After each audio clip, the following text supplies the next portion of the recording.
How to set up shop on Instagram. Let's get started. Launch your Instagram app. Make sure you have already logged into your account. You'll land to the home page. Now navigate to the profile page. Once you're in the profile page, at the top right corner, you're going to find three bars. Click on that. You'll be directed to settings and activity page. First up, you'll need to make sure your account is not in the private mode. To check that, click on account privacy and set it to public. Once you do that, hit back. Now scroll down. Now you'll need to switch your Instagram account to the professional account. Click on the option account, types and tools. Click on the option switch to professional account. Click on continue for all these options. Now what best describes you? Select the option shopping and retail and then click on done.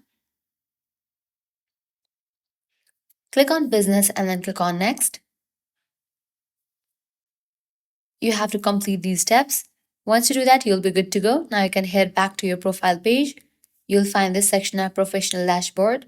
Now click on edit profile. Now scrolling down, you'll find the option of add action. Click on that. Click on add action button. Select the option of shop and set it up. So this way you can easily set up shop on Instagram. If this guide was helpful, don't forget to like, share and subscribe to our channel. Thanks for watching.